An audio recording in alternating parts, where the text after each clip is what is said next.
I'm with us. We have there's a message from our referee for Hyperborea, Dan Tesh. Just going to make it my channel Anyway, banner. this is going to be session 7 for us already. We've moved some people around. We got a couple of people dropped out. Adding tonight a new player. I think a lot of you know Flint Fireforge. Flint, how are you? Never heard of him. Doing well.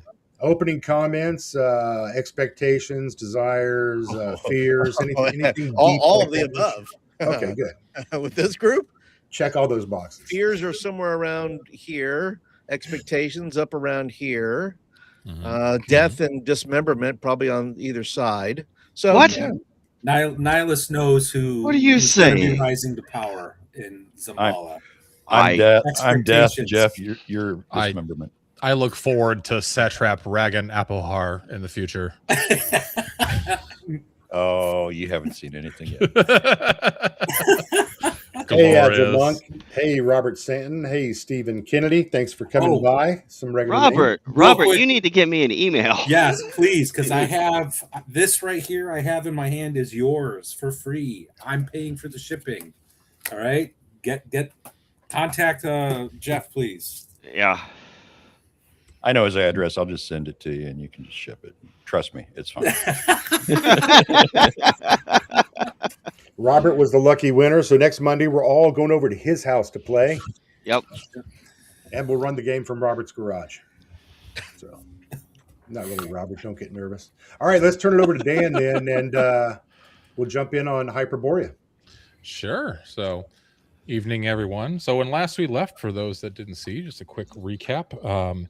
The adventurers found themselves back in Xambaala. There was a bit of investigation that occurred at a number of the sites within the city, including the Astrologer's Tower, observing the Temple of Helios, and learning about Darrell, who was arrested and sent on trial to hanging for stealing the satrap's wife's necklace.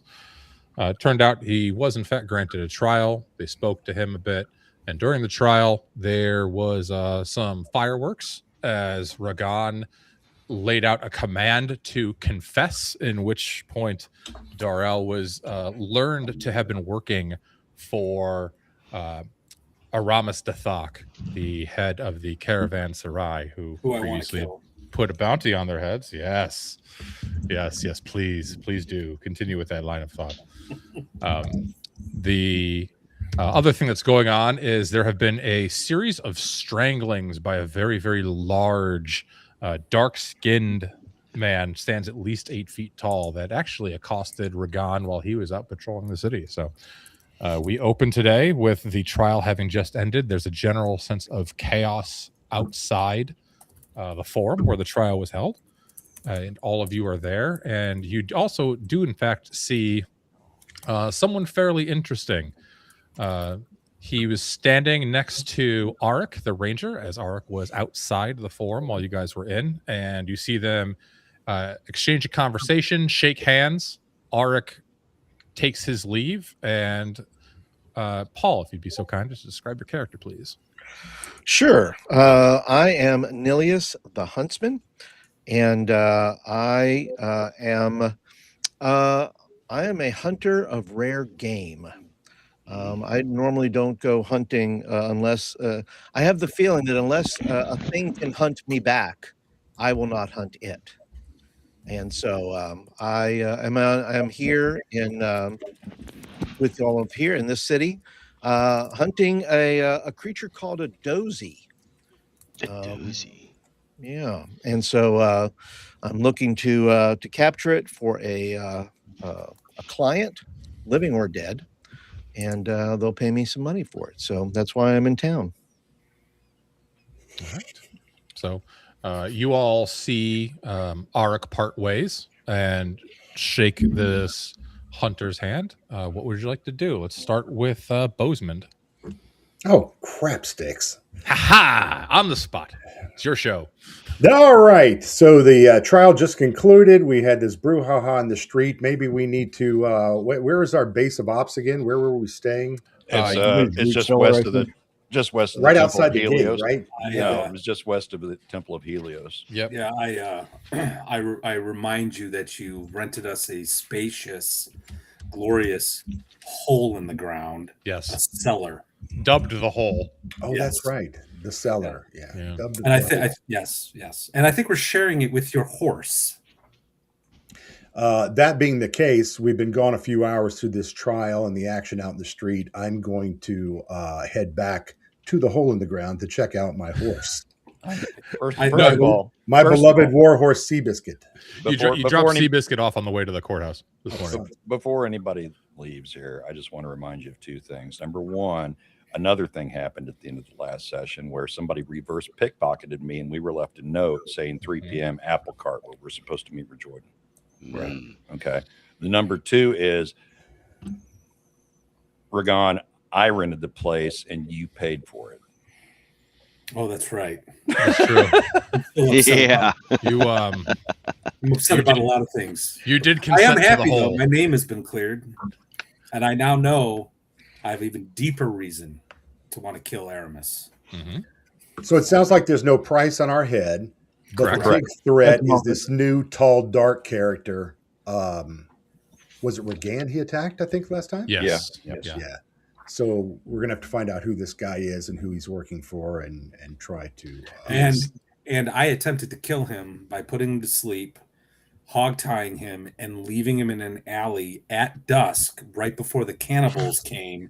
And he was able to break free and tear apart a few cannibals. So we must be very careful with this guy. This guy looks like he is a character from Ninja Scroll. He's just huge and muscly. Probably, like I. Dangerous. Maybe Valkus- maybe he's the one that had something to do at his patron's behest with the murder of Valkus's. Do you speak of the fascinating specimen that would be excellent to put in the arena? I give True. Darla a disgusted look. That specimen almost killed me. Well, I mean, All the more reason. there is to love that. Details. It's the little things. All right. So what time of day is it, Dan? It's just before noontime. You've got about 4 hours before the meeting time. Okay. Ragon, can I see that note that about the 3 p.m. Apple Cart? it. I hand it to him. Thank you. I'm going to take that, and I'll catch up with you guys later, and I take off. Meanwhile, the rest of you see Arik. He kind of bids you farewell, and he starts walking away, and then he kind of makes a motion over towards the gentleman he was speaking with. I'll turn to Darladek and Bozeman. I go, it seems fitting. Arik, too noble a soul to be hanging out with men like us. Hopefully, we won't have to kill him in the future. We'll like him. As long as it's done lawfully. There's no rules in the desert there, mage. And then I'm going to go approach this huntsman.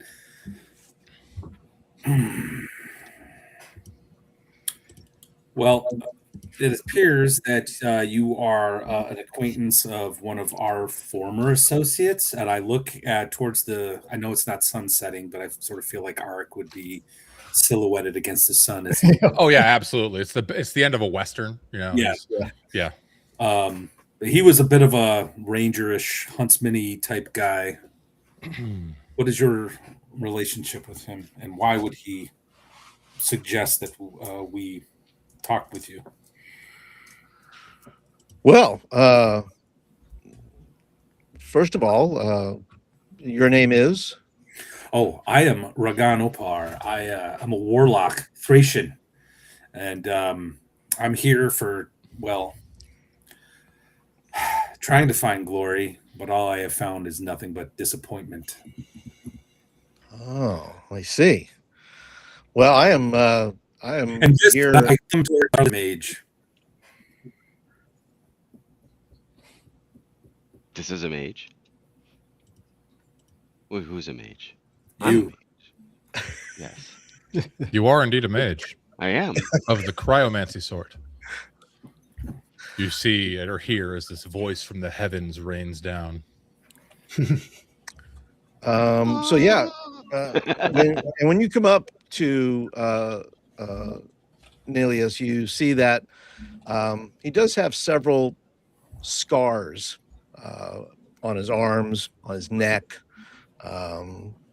places like that. So it looks like he's been through a few things. You can't really tell if they're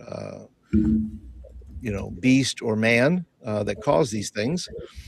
But he does say, it says, yes, I seem to remember both Eric and it's Eric you're talking about, isn't it right? Eric the Ranger. Yeah. All right. Yeah. We've been on a hunt before, I believe. We were both trying to get there was some prize money offered, and if I remember correctly, I bested him that day. Took home the prize. He was quite a capable shot with a bow, and judging by the scars, I point to, I have very pale skin, purple eyes, white hair, because I studied necromancy. And I go, judging by the scars, you look like a capable warrior. We could certainly use it, and I assure you, Xambaala needs warriors. The night is, not to sound cliched, but it's full of terrors. I just give the mage the most degrading look. I have this giddy look. I find, I say, I find that the best time to hunt is at night, so I don't fear the night. The night fears me. Are you Batman? This will be challenging. I can't wait to wager on that. Friend, you're more than well. We could totally use the assistance here, especially if you're an assistant. Is there prize money involved in whatever we are share to, an equal share of whatever treasure we gain and contracts we obtain, and I assure you there will be things for you to hunt. Yes. There will be indeed. He says, well, in that case, then I will allow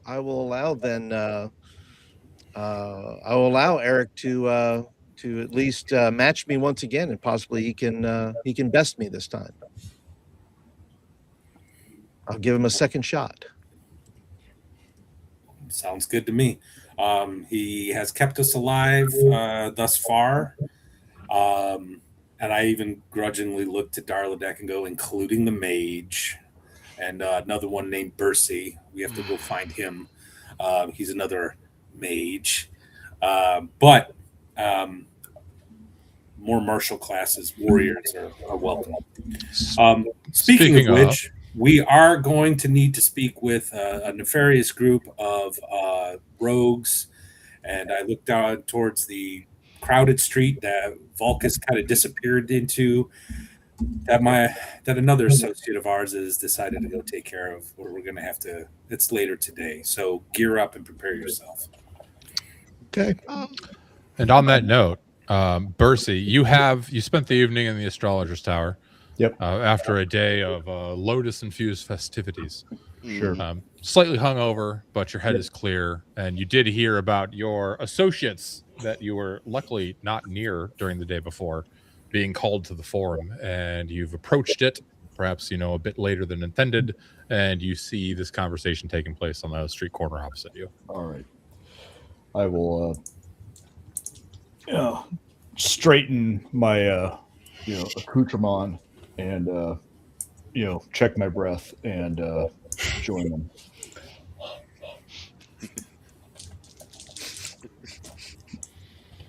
So, what would you all like to do? He's actually wearing clothes. Bercy is fully cloaked. Is in fact, whatever happened yesterday, his robe has been pressed, freshly washed. It no longer carries the stench of the once fetid oasis. So while he might have been in some sort of drug haze state, he had the wherewithal to get his clothes cleaned. Well done. Yes, I dropped him off at the cleaners on the way over. A true luxury in the desert. So yes. Cleaners? Yes. Yeah. He's carousing with the laundress. Yeah, exactly. All right. What would you all like to do? You've got about 3 hours before the meeting. Are there any supplies, anything we need for the night's activities before we? I'll turn to you, Bozeman. Vulcus has something up his sleeve, and as is typical with this crew, everyone's doing their own thing. I'm just as guilty as everyone else. I get it, but we're about to set up a meeting with the Rogues Guild master there, and I just think we should be geared up and prepared for whatever's going to happen. That being said, something tells me that this is a guy that we may, I don't want to say trust, but may actually want to ally with, considering Aramis used the Darrell and Larry to basically try to frame us, kill us, and cause all kinds of chaos. And I would be curious to know if what this guy could probably tell us with what's going on with this all this politicking that we found ourselves wrapped up in. And the danger is he's allied with Aramis. I don't know if he's an ally. Well, I don't either. I'm just saying there's But several I guess dangers it here, which was wise of Valkus or whoever did it to have it. It was Valkus who said, "We'll meet you, but we're going to meet you at this time." Out in the open, a public place. Yeah. Do we want to maybe have 2 or 3 of us go meet him and have the other 2 or 3 circling the area inconspicuously, if possible, in case we get attacked? They can come and bail us out. Absolutely. You're actually new to this little group. They may not know you. You could probably do a little scouting and sneaking about. Choosing of targets from a rooftop if necessary. The book depository, Book perhaps. depository style. I was going to make a book depository joke and also a clock tower joke, but both are acceptable. Yeah. All right, so who will go meet and talk? How about Valkus? Boseman, I'm not inconspicuous, so I better go. I'll be going. So Regan, Valkus, and Boseman, and then one of the. Well, Valkus has wandered off. He said he would meet up with you all later. He's doing something. Yeah. Okay. Well, we're basically, unless you guys want to do anything in the interim, the only thing I wanted to do was try to upgrade my armor, but thanks to stuff that happened last week, I can't afford it now. So steal it. I've run into bad luck with street urchins, so I am just going to prepare myself mentally. I tried to warn you. Stop. Everyone, no. Okay, enough with your majory. I'm going to just prepare myself and meet up with to play with dead people. Okay. So is there anything else you want to visit? There's the arena, there's the astrologer's tower, there's the Saturn's Lock Tavern, which you did hear about the former proprietress being found murdered. You have not been there yet. Oh, that's right. I'll go there because she treated us well. Okay. Yeah. So the information that I earned or I gleaned through the evening, I'm going to go try and see what I can find out about this. I could go with Regan and who is it, Bercy? Or Yeah. Well, but Bosemond, I think. Bercy may just, he's got Fergus, so he may choose to sit on the side, maybe even go a little early and just, have a seagull flying around, seeing if anybody else is casing the joint. That's a good idea. Okay, so Mike, Bosemond, and Nilius, where are you headed first? We'll resolve this first. I would probably go with those that are going to that meeting as well. Okay, Just so to you're all keep okay. eyes on the street. Okay. Yeah, I think it'd be great if Nilius, like somebody said, they don't know him, they don't recognize him, they don't associate him with our company. So maybe he could circulate nearby. Yeah, and I may take the high ground. So if there's a rooftop or a apartment, something like that, that I can get a good look of the doorway and the street level. Mobile tower. Okay. Well, so the note mentioned the apple cart in the market square. Volkus had kind of described it to you. It's where he had spent the afternoon prior. There are a few like private manor type buildings nearby that would give you a vantage point over it. But the closest large building to the market, if you were looking for like a tower type situation, there's really 3 options. Number 1 would be the Temple of Helios. It's going to be very difficult to get into there and overwatch the market.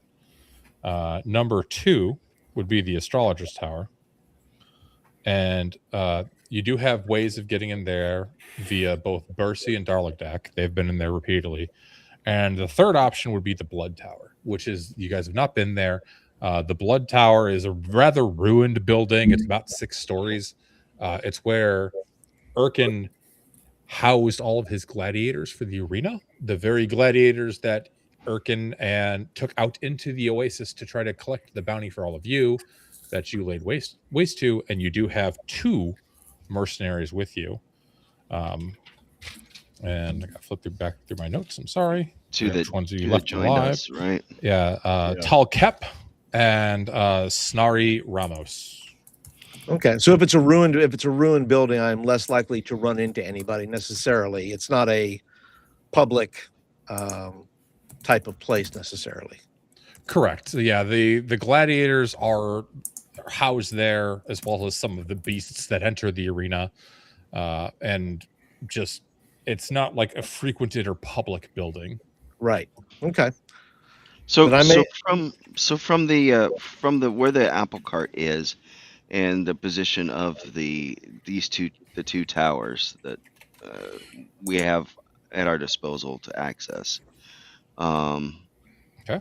Would we be able to see, like, if Bercy and I went up to the top of the Mage's Tower, and with some sort of perhaps a signaling device, I'm thinking maybe we can get find a reflective mirror or something like that.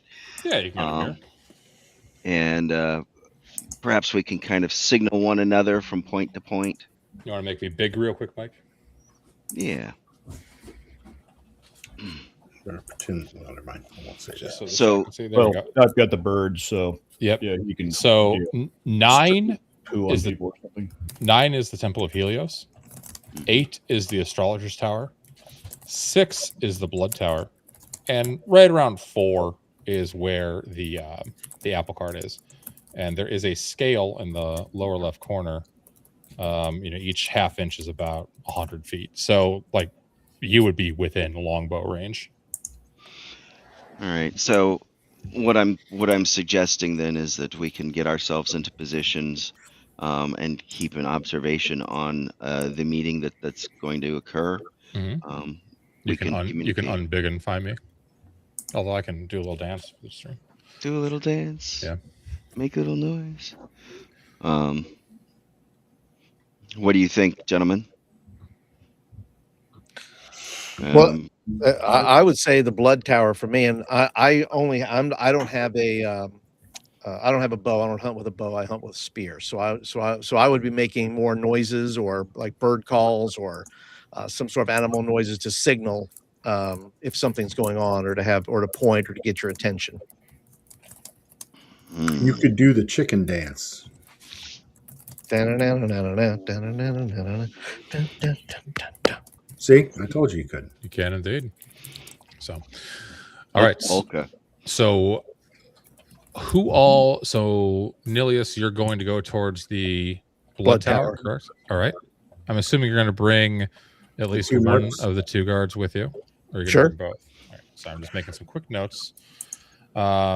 Is anyone else going with him? Bercy, you're going to act independently, right? You're going to be in another angle by yourself with your bird circling for intel? Or... Yep, I'm wandering around looking for trinkets. Okay. Wandering through the market? Yep. And I can't spell. Darligdak, where are you going? I'm going to go up to the top of the Mage's Tower. Okay. And a little signaling mirror, because something icy. What did you say the guards' names were, by the way? Snorri and Tolkep. Yep. Tolkep. Tolkep. Talkep, and Snorri Snorri. All right. All righty. And so what about Bozeman? Where are you going? I'm going to shine up and get all my stuff. Since I'm a cataphract and a man of honor, I'm going to make sure my armor is looking formidable and I look ready and comfortable for anything that might come our way for this meeting. So I'm going to put a keen edge on my sword and shine my armor as best I can in short notice here for the 3:00 meeting. Okay. And Ragan, are you still heading to Saturn's Luck? Yeah. Okay. So by now you've got. got. Real quick, where are the henchmen? Where are they going? They're going with Nilius because they would be his way into the Blood Tower. Gotcha. Okay. Sorry if I missed that. Nope, you're good. That's why I was just writing it down for myself. So it takes you probably about another 20-30 minutes, but you make your way past the market over to the Saturn's Luck. That's on the western side of Xambaala, closer to the docks. It seems less boisterous than it was the last time you were there. When you were there before, it was fairly well staffed and well stocked with patrons. You did recruit 2 folks there, Heathnock the Death Soldier, who died horribly to some brutish zombies in the mausoleum, and Tartok, who you recruited. He disappeared. Turns out he tried to kill you later. Traitorous bastard. Traitorous bastard. Who was he working for, I wonder? Simple misunderstanding. What would you like to do? I'm going to, I guess, approach whoever is manning the place now and ask, what happened to the former owner. I heard she was murdered. You do see. You saw her before. Her name was Dildreed. It was Zarskia's lover. She nods kind of solemnly and she says, "Yeah, it's unfortunate. She went out to lock up before the Eventide Bell a few nights ago, and she was going on the stairs outside the building to her quarters, to our quarters, and I heard a wretched scream and a terrible snapping of bone. And as soon as I ran outside, I could tell she was gone already. This hulking beast I saw walking around the corner. He stood the most massive man I've ever seen." Okay. Do you know if she owed money to anyone? She didn't owe them money, but I heard him mutter something in Cimmerian, and he said something along the lines of, it was hard to say. He kind of said it under his breath, spat it out of his mouth, over her body. That's what you get for helping him. Ooh.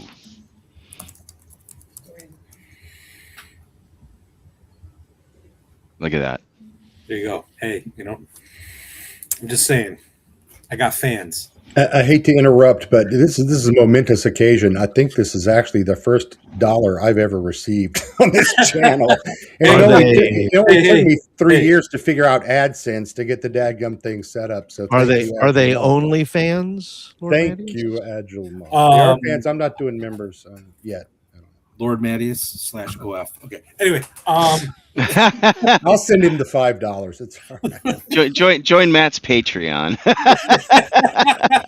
It's all good. We have a Y'all need Jesus. We have a big slush fund going on, a Monday night slush fund. Yeah. Thank you, Agile. Appreciate that. I will ask. What's it? Didirium? Is that Didiria? Dildreed. Oh, Dildreed. Yeah, I totally missed. Hey, let's be Dildo careful with the pronunciation, because that can go sideways really They can fast. go Dildreed. sideways, front ways, back I'll ways. ask They can go all kinds of her. ways. Who has she been helping? I don't know. Zarskia, she had many ears in the city. And while she has been mine for a very long time, I do know that before me, she knew a man who was, tall, had a goatee, and was covered in tattoos. Okay. Has she performed? You don't get around much, do you? She just kind of mutters. She was an information broker for the Grotto of Rel. Ah. Okay. All right. Well, I haven't, as I recall, saw anybody. I honestly don't remember that. But anyway, information broker. I'm writing this down for and this was a long time ago. This was Vance's first character when he was in the Grotto of Rel, but the person she described is none other than the man you are slated to meet, Jordan, at 3. Okay, so do you know if Zarskia had any issues with Aramis? Not that I know of. Aramis is a greedy sort and lazy too. He has a number of servants. I nod in affirmation. He also piece of shit. Completely agree. Yeah, you could say that. He also has ears throughout the city, but his are more self-serving and less trustworthy. But here at Saturn's Luck, you apply alcohol to those like yourselves, lips get loosened, and she would broker that information to the Grotto.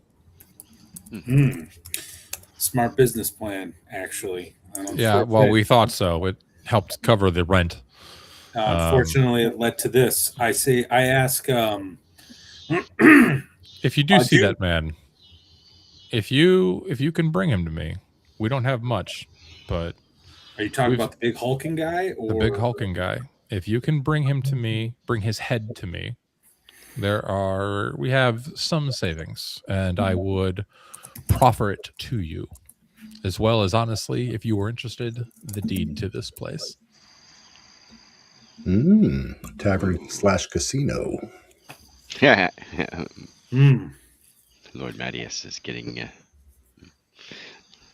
excited about the concept of running a. There's a profit to be made here, and it's a foothold. Only if you two can develop, add on with a penthouse suite. Someone's having delusions of Joe Pesci. Yeah. Hopefully, I won't go out the same way he went out in Casino. Anyway, maybe I can open up a sports book up there on top of the Mage's Tower. Arena bets at Saturn's Luck, featuring Darligdak, the broker, the bookie. Yeah. I don't gamble, so I don't know what it's called. We don't have to like each other to be good business partners, Darligdak. Anyway, okay, so all right. Let's see. To bring aside me to do self-serving. Do you know if Aramis has been working with the Temple of Helios at all, based on all your rumors that you've gathered? No, Aramis works for himself. Aramis, I mean, it's well known that you should not stay at the Caravanserai, and if you do, you should definitely not book the penthouse suite. Everyone who now you tell me, right? Now you seen again. Now you tell me. There are whispers that Aramis is responsible for the Anthropophagi. Aramis is calling Bosemond. Okay. Is he at all affiliated with the Cthulhu cults? I don't know anything about that, but all I know is that the Anthropophagi, as they wander the desert, competing caravans always get laid waste to, but his are always fine. Gotcha. All right. Okay. Man after my own heart. That's why now I'm sure of it. I really hate him. All right. Okay, great. Well, I'm gonna see what I can do. The big guy, I've had a run with him already, and she raises an eyebrow. And you survived? Of course, I say to her. Then you must be strong. I am. Well, to the arena with him. Okay. Well, that's all. I'm. You know what? I will drop her. I say I don't have much, but you know, your place was very welcoming and certainly did not have the reputation that Caravanserai had. And I'm grateful for the information, and I'm sorry for your loss. And I will drop 27 silver pieces in her hand. May this go towards whatever arrangements you need. And I hope this will alleviate any loss that you may have, financial that you may have suffered with Zurska's demise. But I assure you, I will see what I can do about getting revenge.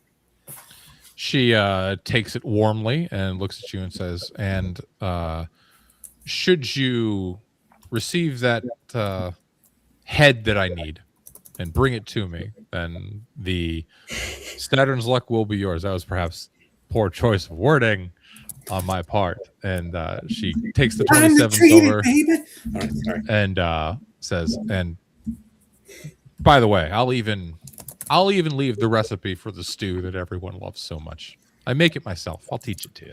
So there's still a reason for them to come back. Okay. Thank you very much. And as I leave, I go, like, I'm gonna cook. And I'll start and I'll start heading towards the apple cart for the meeting. All right. And last but not least, we cut over to Vulcus, who left the group earlier. Vulcus, what are you doing? Heading to the Temple of Helios. I assumed as much. You get to the Temple of Helios after walking past a few side streets, taking some time to ensure that you're not being followed, and also looking ahead very cautiously to ensure that no one untoward notices you. And you're about 200 feet away at this point. You can see it at the end of the street that you're on. What do you do? Well, I'm looking around for any of my companions, first of all, but I'm going to continue. You do see Bercy milling about, just kind of keeping to himself. Looks like he's maybe shopping a bit, but you can kind of tell that like he's shopping, but like he's picking up something from a stall and he's kind of looking at it, but he's like looking around and over and beyond it. He's not being very particularly stealthy, but he's trying. He's trying his darndest.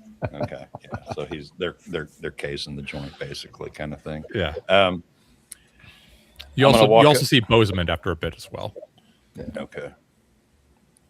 All right. I wave. I'm going to pause on the steps to the Temple of Helios. I'm going to pause at the bottom for a minute. Okay.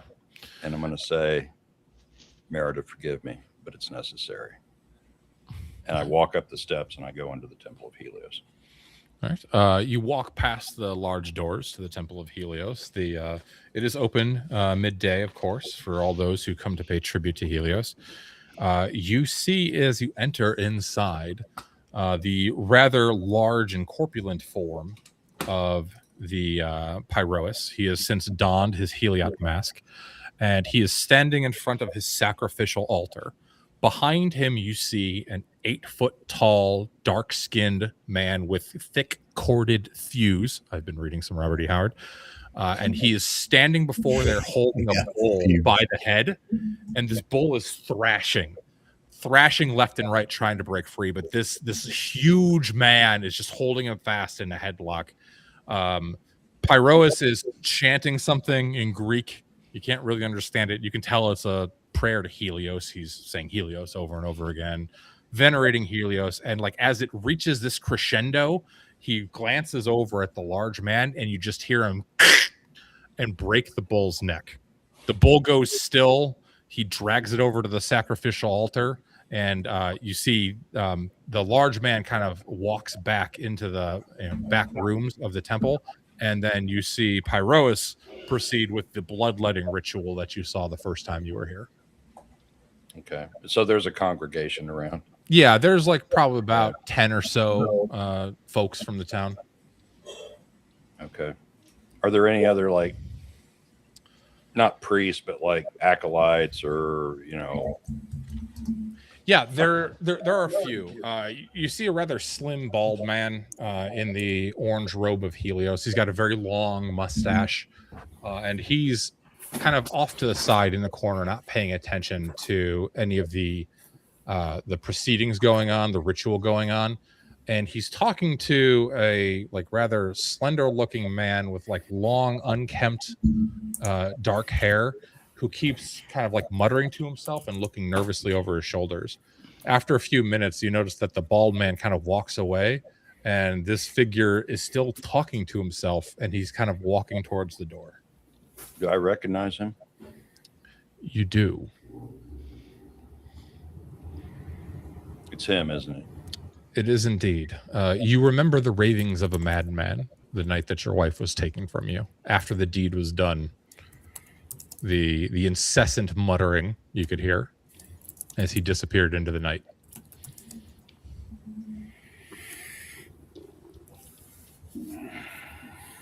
Well, I know He's where he kind of is. walking towards the front of the temple. He's away from some of the townsfolk nearby, heading towards the front door.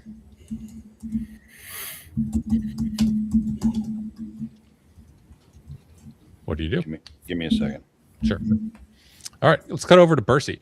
While he's thinking, Bercy, you're casing the market square as you're walking through. You catch a few glances. You're not really like, a professional that is, used to these sorts of situations, but you're trying your best. Go ahead and roll me a D6. D6? Yeah. I got a 4. Okay. And note I'll be using Fergus as well, so he probably stops and like just stares in the distance every once in a while because he's remote viewing. Okay.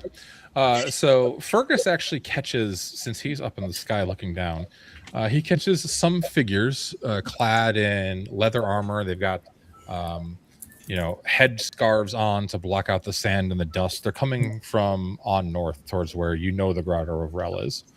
There's about 6 of them in total. Okay. But as far as you are standing around looking through the bazaar. There's some merchants, some stalls. You see a mysterious looking fortune teller. She's a rather plump woman. She goes by the name of Miss Cleo, and she's offering to tell people's fortunes. Darling! It's a fortune per minute, I think, isn't it? Yes, I believe. Oh, you can call her Miss Cleo. Anyone. It's only 1 gold per minute. I'll tell you your future. 4 gold for the first minute and 1 gold for every minute after that. New business model for Saturn's Luck after you guys get it. So, what would you like to do? Let's see. What's Bercy's? Bercy doesn't have a lot of wisdom. I think Bercy would. Bercy doesn't have a lot of wisdom. Obviously not. You're hanging with us. Whatever. I'm not sure how much coin he's had left after his debaucheries, but yeah, he's going to see what the future might hold for him. Excellent. Go ahead and roll me a D100 as you approach this rather rotund woman who sits there. She's like regaled in what you can definitely tell is false gold chains and earrings and everything. It's made of like pyrite. And she's like, yes, come in. 1 gold for 1 fortune. See what the spirits have in store for you. I'm so excited, and I hand her a gold I roll a 28. Oh, she takes the gold. She pockets it very swiftly, and her eyes kind of roll back in her head, and she's rubbing her hands together. Oh, I sense that you are not very strong in the ways of physical fighting. That I think maybe in the past you got your ass kicked in a bar, or perhaps by a disgruntled lover. Yes, the spirits are speaking to me. Probably shoved into a locker at least once. Yes. Oh, yes, definitely. That, of course, happened as well. In fact, repeated failures throughout your past when the physical altercations would come your way. The spirits have more for you, but the spirits need more gold. And she puts her hands out. Yeah, okay, I've got the past. We've gotten the recap, so I slide the next gold piece to it. All right, roll me D100. That's funny. 19. Yes, the mists part the spirits provide, and I sense a forest. Perhaps a metaphorical one, perhaps a physical one. You and some sort of very wise creature, maybe a horse with a horn, or it's very, very distinct, and clearly this creature in the forest imparted some great wisdom onto you. I don't think this is yet come to pass. I believe this is something that perhaps might be in your future, but the spirits need more. Would like another donation before their wisdom is made clear to me. Oh, of course, yes. Yeah, he's I'm sure buying it. Hook and line sinker here. 93. 93, she says. Oh, I sense that something that you are working towards might not go as you hope. There is danger and trepidation that I feel.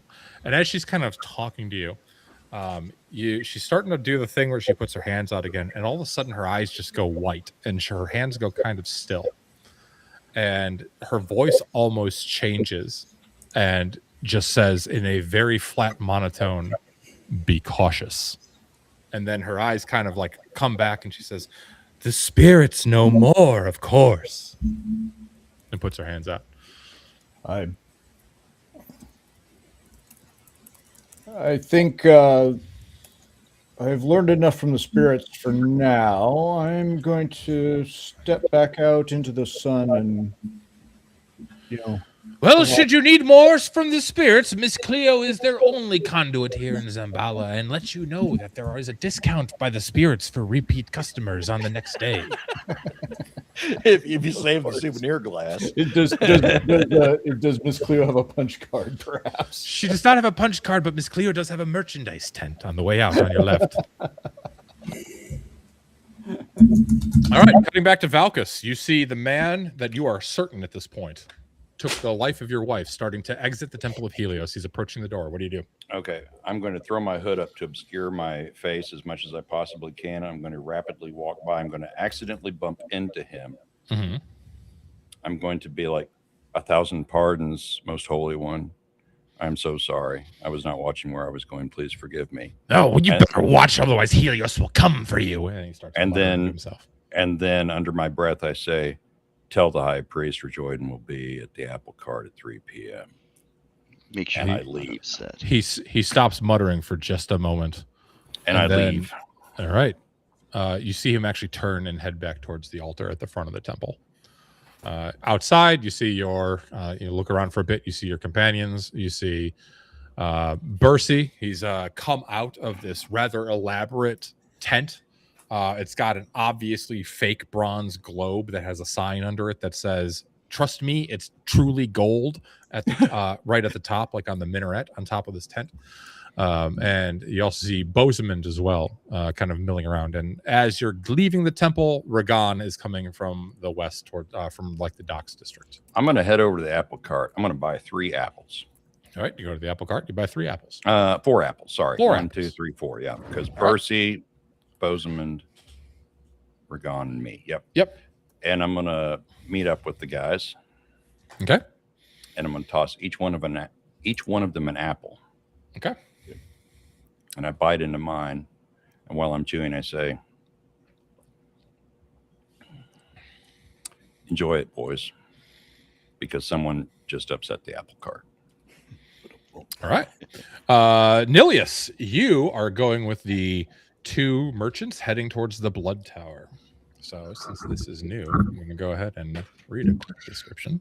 Are they merchants or are they guards? No, they're mercenaries. They're mercenaries. Or Okay, henchmen that these guys are sorry, Gotcha. I may have misspoke. So the Blood Tower is 6 ruinous stories on each of the stories, and they would tell you this as you're approaching it. The gladiators are on the lowest floor, but on each floor above, there are various beasts that are used in the arena. There's saber-toothed tigers, there's a crocodile. There is a guard patrol, but as you're approaching, you note that the guard patrol is not there. They do some kind of looking around and asking, and it turns out that Erkin, before he set out into the desert, paid a month's wages to his guards and told them to make themselves scarce. And it seems as though the tower is largely abandoned. Okay. And I asked the, talking with them, it says, wouldn't it happen to be that that you have a creature here that you've used before, be called a, maybe known by different names? I know it as a dozy. Do they ever use one of those here to fight with the gladiators? She looks at you and says, "Chromarium, I take it." Yes. Yeah.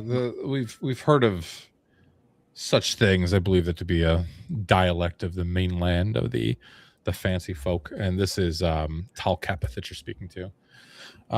Yes, they're your dozy. Here in the desert, we call it a chimera.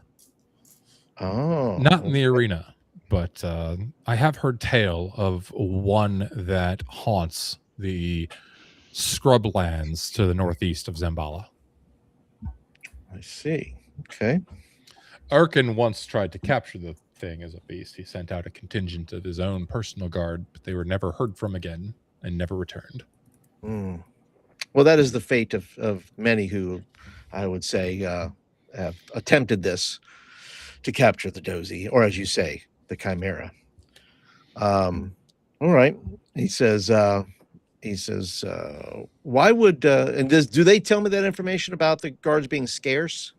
Yes. Okay. They do. Yeah, they share it with you. Why would he pay them to be scarce? My thought is likely that he thought he would get this reward for your newfound compatriots, our masters. I don't know. Are we getting paid? We are getting paid. Yes. Our employers, and that he would. Erkin always wanted to return to Port Zangarios. He hated it here. So my guess is that by the time anyone noticed that he was gone, his guards would have been, paid off and dispersed, and there'd be no information to lead anyone that was curious about where he ended up. Oh, okay. All right. Well, with that, then we will begin to head up. I guess there's a stairway or up towards the. There is. It's interior. They do tell you that there are 6 floors total. The first, you go in, you realize it's empty. But while you're on the first floor, you can hear pacing on the floor above you. Pacing? Mm-hmm. Okay. Very prowling almost. Oh. Does this sound like human feet, or are these beastly? No, these are beastly, large, padded footfalls on the floor. Yes. Yes. Okay. So I grabbed mine. I just kind of, he gets really super excited about that. He's like, oh, a beast up there. Oh, okay. So he kind of grabs his spear, kind of tosses it in the air, gives it a little wave, and says, well, let's see what's up there. And so he's going to go up to the second floor, and he's going to do it. Obviously, he's going to be very quiet. He knows that if there's a beast there, he also knows that, beast can probably smell him in some way, maybe as maybe a different kind of smell here or something like that. So I'm going to move cautiously to the second floor. All right, you head up. The mercenaries are coming with you. You get to the landing at the top of the stairs. There's this large, half-rusted iron gate before you. Beyond it is a rather large room, about 20 foot by 30 foot. You see this very large, giant tiger, bigger than any tiger you've seen before, with long fangs protruding from its mouth. This thing probably is at least 1,000 pounds. It's huge. It's pacing back and forth, staring at the gate. The eyes kind of like catch you and follow you. There's like a glimmer of intelligence behind them, not a bestial intellect. And you look beyond, and you see that there is this gnawed carcass of some sort of humanoid behind, further into the chamber. That's clearly been chewed upon. Talcap just looks at you and just kind of smiles and says, well, the ones that survive, though barely, the arena often meet their fate here. I see. I'm going to go walk over towards the tiger, and it's behind the gate. Well, it's behind the gate, yeah. Yeah. But I'm gonna walk over towards it. I'm just gonna kind of toss it a piece of jerky from my pouch. It looks at the jerky, it sniffs it, and then it looks up at you and just licks it. It licks its lips. I give him a little nod, like I see you. I see you, man. Oh, you met my ex-wife. You hungry? You hungry, bro? I get you. I see you. It's beginning to kind of pace back and forth and just slowly getting its way closer towards the gate. Okay. All right. It's well, then 15 feet away, about 10 feet away. Okay. Well, I'm on the other side of the gate, right? I mean, you are. So 5 feet away. How well is that? How secure is that gate? All of a sudden, it pounces at the gate and just snarls. Roll me a D100, please. You are rolling the exceptional feat of strength for the saber-toothed tiger. Good luck. You're gonna kill them already. But I'm gonna take this tiger down. That's what I'm gonna Welcome to Hyperborea. It comes out. Let's see. D100. I have a 41. Perfect. The gate comes crashing down, and this tiger is just. Let's go ahead and roll some initiative. Okay. I've rolled a 3. All right. The D6. We're on D6 on that, right? Yes, sir. And you are rolling for you and the 2 mercenaries. All right, you go first. The gate has crashed down. The tiger is snarling right in front of you. You're startled and taken aback. You and the 2 mercenaries. What do you do? I will assume a defensive position because as a huntsman, let's see. If I use my spear in a defensive manner, that allows me some sort of bonus there, I think. And so I'm going to take a defensive position. I'm going to see if I can't. I'm going to call it a. Let me think for a second. It's a. He'll do a Crocodile Dundee type of thing where I'm trying to connect. Okay. Tiger. Okay. I'm going to try to connect with him like hunter to hunter. Hunter to hunter. All right. So are you trying your subdue animal? Yes, I'm going to try to. I'm going to give him the little movement here. I'm going to give him a little something. I'm going to hold my spear because he knows I'm in defensive format here, but I'm also not attacking him. So I'm not, and I tell the guards, I say, now stay easy now, be ready, but not foolish. Okay. What level are you? I'm level 2. So you are doing your Crocodile Dundee, like mesmeric, almost primal ritual to try to communicate with this animal. And you catch its eyes for just a moment. And you look and you swear this tiger just grins at you. For those at home, subdue animal has to be done on animals that are equal to or less than the hunter's hit dice.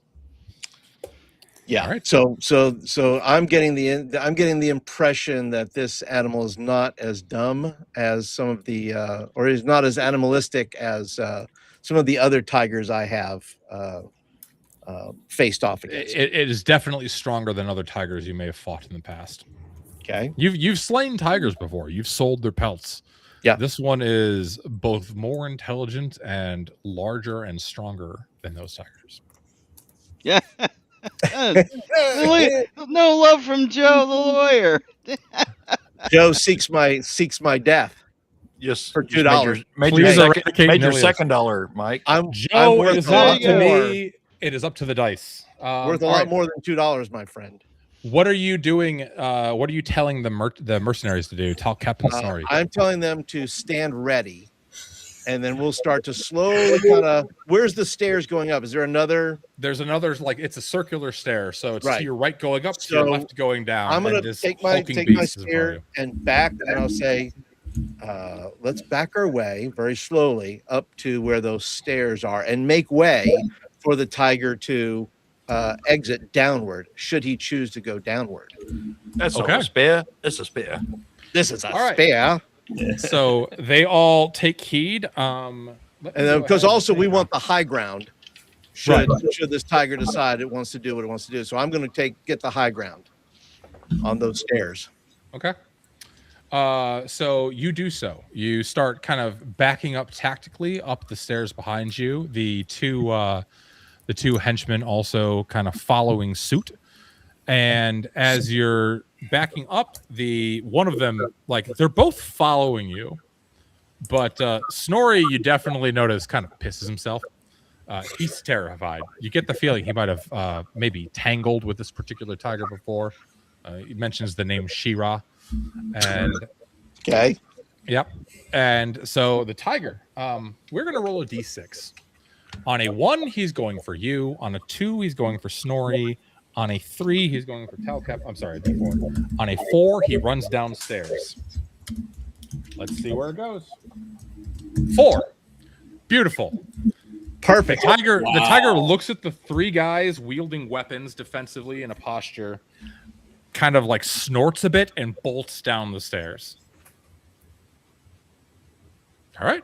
Counter's over. A few minutes later, you guys all in the town square. Suck it, Joe. Screaming. Suck it, Joe, and your $2. You hear some screaming. Some Yes. absolute screaming coming from the east. Yeah, you unleashed it on the marketplace. Yeah. You see this, like, large hulking beast with orange fur and black stripes and these wicked fangs. As it's running through the marketplace, it's got like a head of some commoner impaled on one hand and like an arm of another, on tusk, and the arm of another impaled on a tusk, and it is just bounding through the marketplace. And there's a few guards that are chasing after it to try to corral this thing. Would you like to intervene? Is it heading towards me?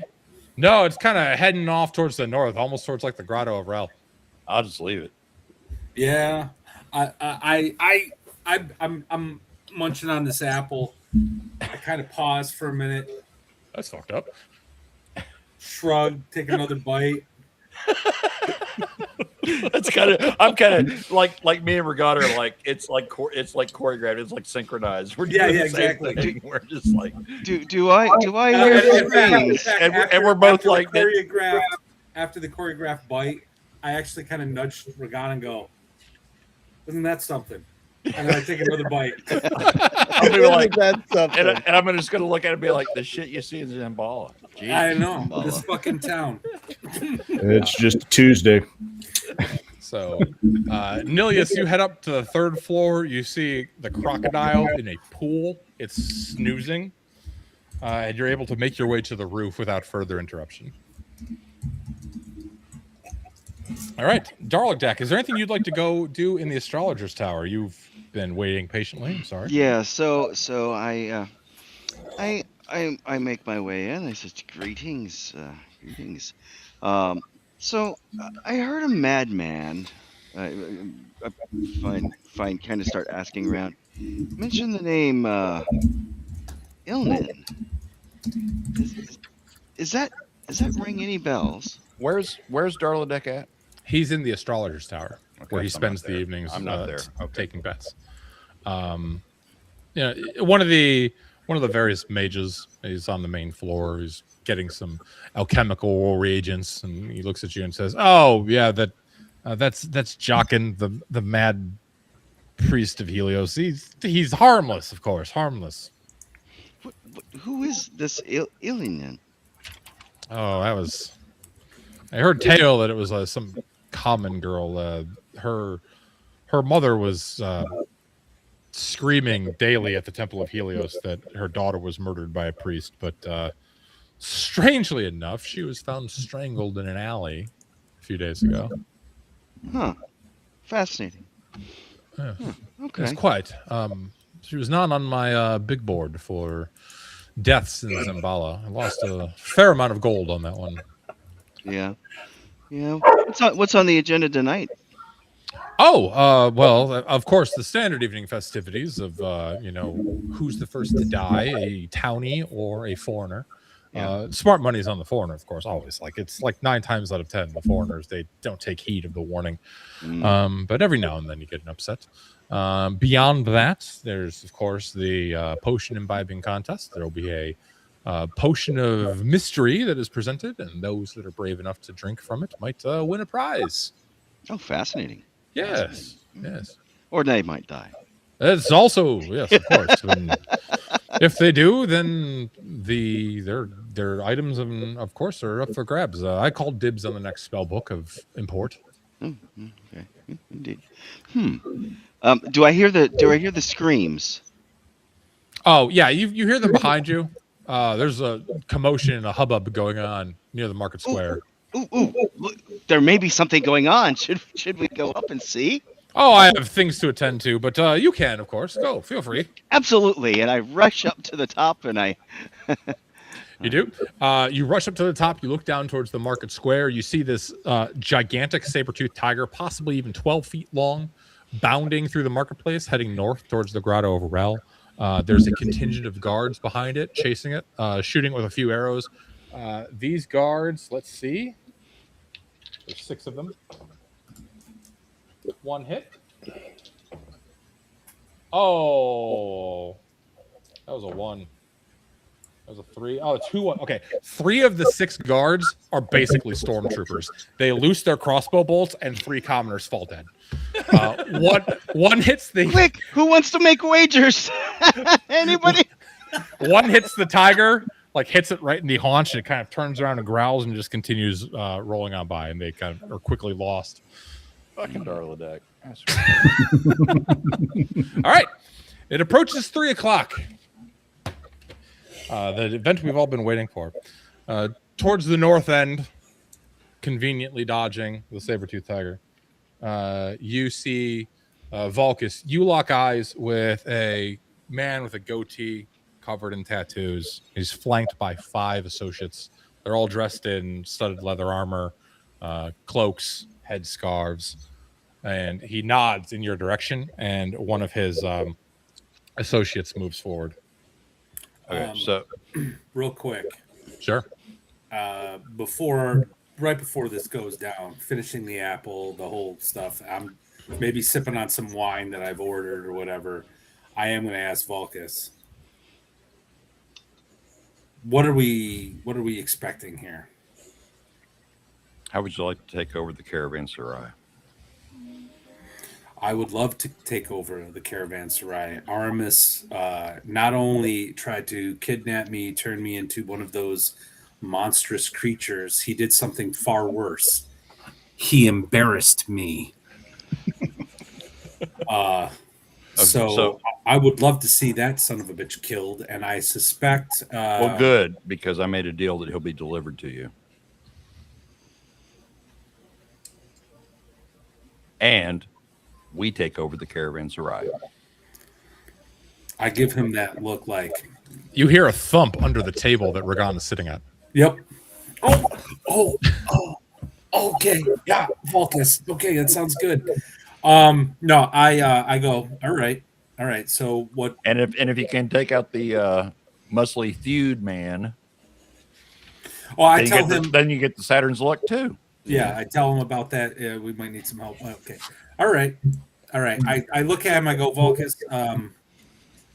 If this works, and you pull this off, if you find the man that killed your wife and you need help killing him, I'm your man. I'll be indebted to you. I got you. In crisis, there's opportunity. I don't know what. I don't know what's going to happen, but I feel like just be prepared for a 3 or 4 way battle out here in the bazaar. Well, I flexed a little bit. Okay, all right. I made a deal with the satrap's wife because she's the brains behind the operation. It's not him. She's running the show, and I suspected that. I asked her if we could tell her where Rejoidan is. We're selling out Rejoidan, but in trade, we're going to get the Caravanserai, possibly the Saturn's Luck. So who am I killing? All of them? If you want the Caravanserai, you kill Rejoidan. Interesting. All right. Sounds good. I finished and I tossed the cord behind, pull out my axe. It's like hanging on my shoulder. I'm like, let's go talk to You toss the apple core behind, and you hear oh, the spirits did not see this one coming. I am almost out of I'm almost out of copper. I'm going to buy one more apple, and as Rejoidan's lieutenant or whatever approaches me, when I hand it to him, we're like, take that to Rejoidan. It's a woman, Mielka. She kind of nods and says, "You must understand, Rejoidan does not take food from those he does not know and trust." Okay, fine. She takes a large. I was gonna say she takes a large bite out of the apple. Okay, but I will. So I'm positioning myself in the Mage's Tower. Is anybody else up here with me? Nah, there's like 2 other guys talking, but they're looking towards the Satrap's Manor. They're not looking towards you. You're like kind of on the opposite side of it by yourself. All right, yeah. So I'm kind of trying to get in position, try to get observation, and I'm looking at the tower too to see if I can spot. Obviously, I saw the commotion. I obviously have realized that our newfound friend has caused some disturbances over in that, so he must be there. And I'm trying to see if I can spot him. You can spot who? Sorry. The ranger that's on the. Oh, yeah. You could see him. You guys actually kind of like lock eyes and nod to each other. Very action movie. Ready for shit to go down. Yep. I'm going to say to this liaison, thanks for meeting us, and I appreciate you doing it on our terms. Yeah, we have a similar enemy. We do. I believe that. We do. I hear that you have no love of Helios. I have no love of Helios. A priest of Helios murdered my wife. She looks at you and nods and says, "What if Rel could deliver him to you?" Well, I've already found him. Oh. She kind of raises an eyebrow. What else can Rejoidan offer? Well, she turns and she goes back to Rejoidan. She mutters something in his ear. He steps forward and says, "You have no love of Helios. I have no love of Helios. We have no love of Helios." And he kind of motions towards his companions. "A simple offer. Bring me the mask and the head of Pyrois. 20,000 gold pieces will be yours." And as he makes that offer, you just hear this bellow that's kind of muffled behind a bronze mask. "Come get it yourself!" You look around and you see, coming from the Temple of Helios, there is Pyrois, the very large 8-foot-tall man, and 6 other acolytes with him. Gentlemen, it is time to roll some phased initiative. How many acolytes? I'm sorry. It is Pyrois, it is the large man, and 6 other acolytes, so 8 total. I rolled a 1. Okay, so Erudite rolled for you guys. So this first one's for the Helios folks. They got a 3. And that one is also for the Grotto of Rel. And this one is for miscellaneous. Oh, boy. Hee. Okay. Friends of Darrell. Yeah, exactly.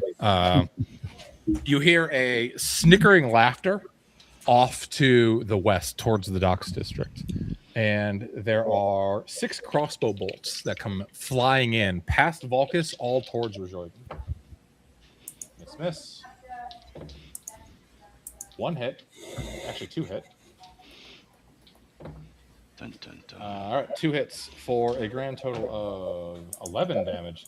So you're standing there, and you see these 2 crossbow bolts just kind of sink into. One hits his back, one hits his side into Rajoyden. He grimaces in pain, and he takes 11 damage total. You look off to your west towards the docks district. You see Aramis and some of his guards with him as well, and he's just kind of laughing maniacally and just says, "Kill them all!"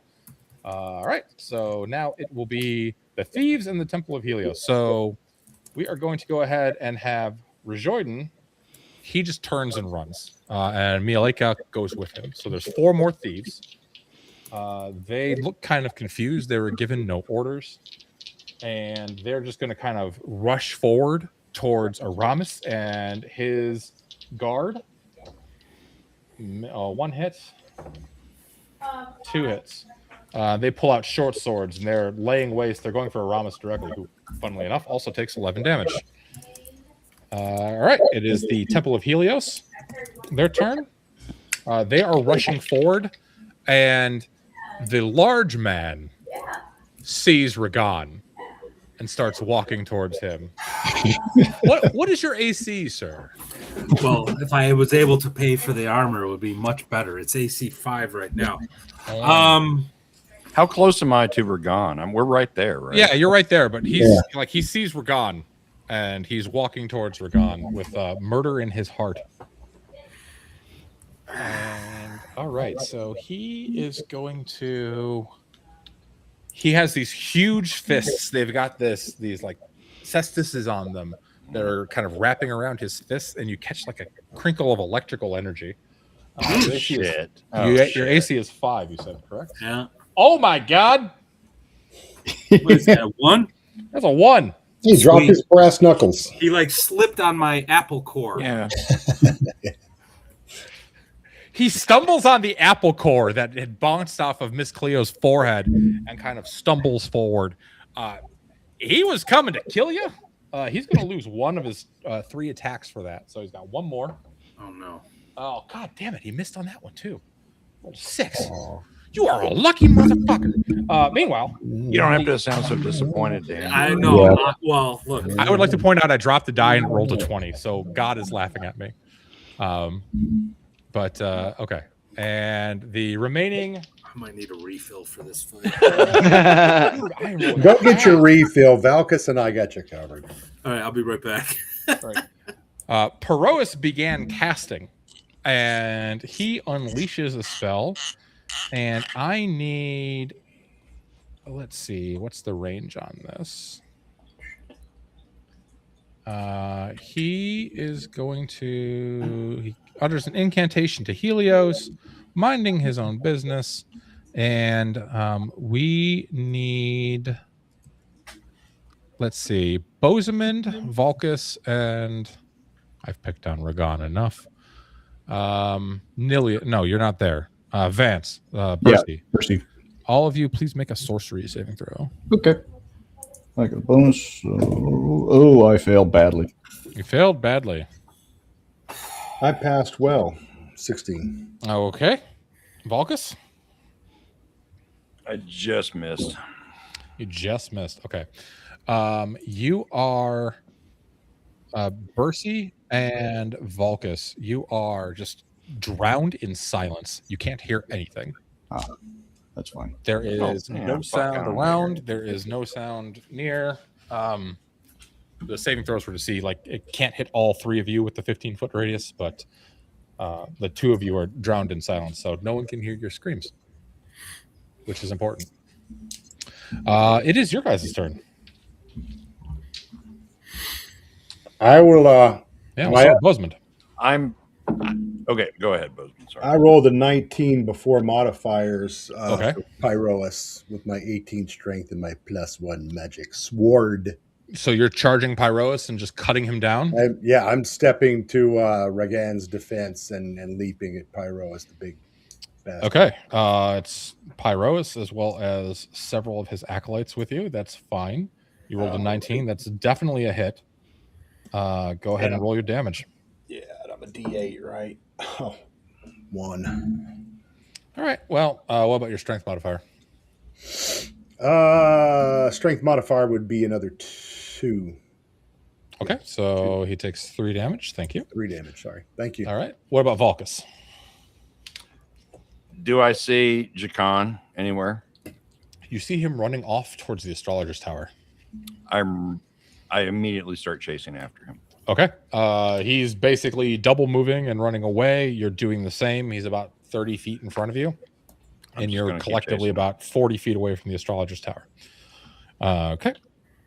Let's go ahead with Ragan. There's a very large, 8-foot-tall, dark-skinned Khmeri Moor man in front of you who tried to punch you and failed miserably, with lightning crackling around his. What kind of armor is he wearing? He's just wearing a robe.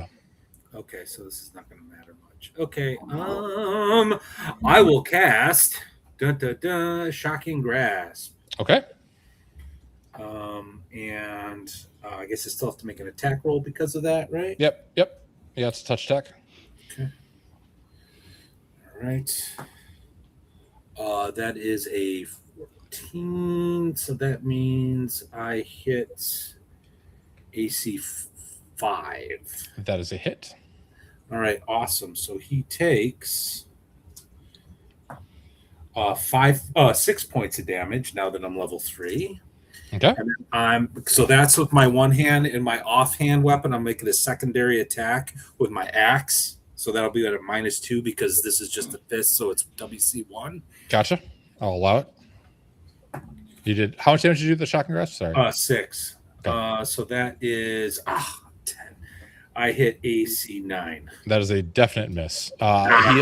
He takes the shock and he just kind of like looks at you and grins. I don't know. I have nothing clever to say right now. I'm quite literally afraid. Okay. This guy is big. I'm like the dude from Ninja Scroll versus the big guy. You know what I mean? I'm like looking up. I'm like, holy shit. What did I get myself into? How heavy is this guy? You estimate that he is at least 300 pounds of corded solid muscle at approximately 0.2% body fat. At least 300 pounds? At least 300 pounds. He's 8 feet tall. Okay. And ripped to shit with like glistening, pulsating corded thews. That's a great word. Yeah, yes, it is. All right. Nilius, you see the scene unfold before you. What would you like to do? They're definitely within longbow range, although it'll be at a -1 to attack because of the range. You get 2 attacks. Paul? You're muted. A silent spell got him. Yeah, it sure did. Dude's committed to I know, right? playing. Yeah. I still have an action I can take, by the way. I think he's still muted. All right, while he figures that out, Percy, you go. The wand of paralyzation doesn't need a somatic, so I can swish and flick it at the giant mook that's bothering Ragan. You absolutely can. All right, so 2 I owe you. You unleash the wand of paralyzation, which you used previously on Darlagdak to hilarious effect. I'm going to let Ragan roll this saving throw. Go ahead and roll me a d20, Ragan. Okay. Roll like Tim, dude. I rolled a Roll like Tim. 6. The saving throw has failed. He's laughing at you, and all of a sudden he just goes... Axe over my shoulder. Well, look at here. Okay. All right. So that was Percy. Vulcus. You're running on. Running on. I'm chasing Jakan, the mad priest guy. All right. That murdered my wife. Nilius, have you secured your communication skills? I have indeed. Excellent. What do you do? Okay, so because I had to go to the restroom real quick. My apologies. Am I on the ground floor now where all this chaos is happening? So it's up to you. When you saw this start to unfold, you can either get ready at the top and start raining down arrows from on high, or you can head on down. Still doesn't have a bow. I'm gonna head down. Yeah, I don't have a bow. Right. I have a spear, so I'm gonna head down and run down with the other. Okay, yeah, you're down. You're down. kind of at the fringe of the marketplace, but you're able to get there. Who is the closest? Who is the closest to me that looks like they may or may not need assistance? The closest to you right now is to your south. You see 6 acolytes of Helios and Pyrois, and Bosamund is engaged with them. And off to your west, you see the Aramastathak and his Cretans. Okay, I will go. They had just unleashed crossbows. All right, I will head over to Bosamund, and I'll take the two mercenaries with me. Okay, hirelings, and say, all right, we're going to go this way, and then I'm going to go and see if I can't, obviously, come in, maybe go to their flank or something like that, where they don't see me coming. I don't know how they're faced towards me. So yeah, they're all looking towards like the center of the marketplace. You can kind of like follow your way through the buildings and kind of make your way over there. All right, then that's what I will do. Okay. 20,000 gold if you win. That's true. You all are going to get your +2 to your attacks. Are you going for some of the acolytes, or are you going for Pyrois? For well, he's the more powerful of anybody there, right? So he is indeed. Yeah, I will then go for Pyrois then. Okay. And then I will tell the mercenaries to do the same. So and all 3 of us then will then attack Pyrois. So one of them hits Pyrois for Snorri hits him for 9 with his longsword. Nice. Solid hit. All right, and then Talcap Mest, it's your attack. He is AC 8. AC 8. Okay, going D20, right? D20. Yeah, you basically roll 10 or higher to hit him. Okay. Or 9 or higher if you have weapons. You're not going to believe me. It's a solid 20. Roll a D6, sir, for your crit. 5. A 5 is ×2 damage, I believe. I'm just going to double check that really quick because crits are awesome. So, yep, no, I'm sorry, it's ×3. So roll 3 dice of damage plus your strength modifier. Okay. Let's see. And my spear, I don't know if it said, I don't know if I wrote down the actual damage. It's +1, so. Is it a regular spear or is it a short spear? Short spear. Okay, that's 1d6 + 1. 1d6. So yep. 3 on the 1d6. You roll 3d6. Yeah, 3D6. for your crit. Mm-hmm. Unless you're using it two-handed, then it's d8. Then it's d8. I'm going in probably both hands. Okay, yeah, go for it. So 3d8 plus your strength modifier plus 1 for your weapon mastery. It's 11 plus 1 is 12. Okay. Plus level mastery, I'd be level 2. So weapon mastery is just +1 damage. Oh, so, +1. Okay. So is that?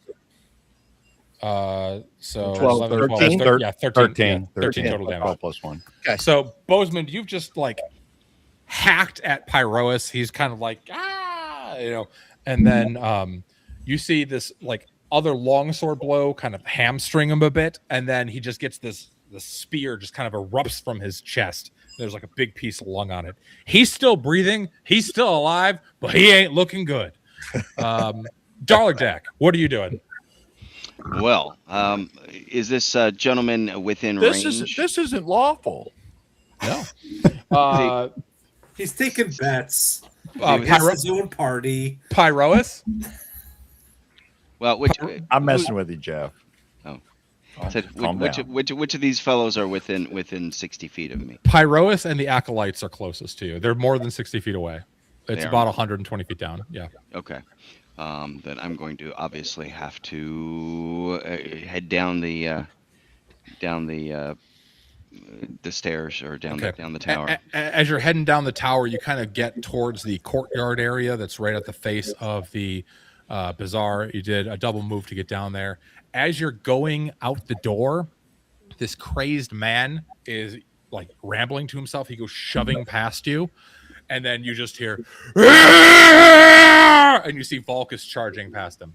So you're out. He has run in the Jockin, the priest of Helios, and Vulcus is running behind you. So I believe I got everybody. So it is new initiative time. So the first one is going to be for Aramis. Oh boy.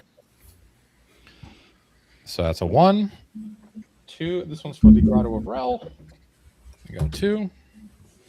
And last one is for the priest of Helios. Got a 4. So Matt, go ahead and roll me one. I got a 4. All right. So you guys and Helios are going to go at the same time. So we'll start with Matt, since there's a paralyzed madman in front of you. All right. I will switch from dual weapon spell axe to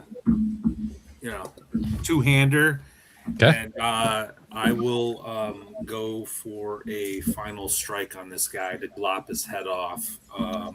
Just don't roll a 1. If you roll a 1, something bad happens. If you roll anything other than a 1, you remove this large man's head. Okay. Because he's a helpless target. Holy shit. Okay, I quite literally rolled an 18 plus 3 is 21. Okay. You definitely hit. And then I just one fell swoop, pick up the head, and I throw it towards Aramis. Oh. I point my axe at him, and I say, I will have my revenge, sir. Bozeman, your turn. Mm. There are 6 acolytes of Helios around you, as well as the speared lung of Pyroas. The speared lung. Yeah, well, Pyroas is also in front of you, but the lung is still like outside. He's like, Well, it was Pyroas he beheaded, correct? no, he beheaded the large Moorish Cimmerian. Oh, I'm sorry. I thought he beheaded the one he tingled with previously. Yeah. Then I will continue with Pyroas. Okay. Go ahead and make your attack. He's AC 8. Natural 20 before my modifier. Please roll a d6. 2. Okay, you get plus 2 damage.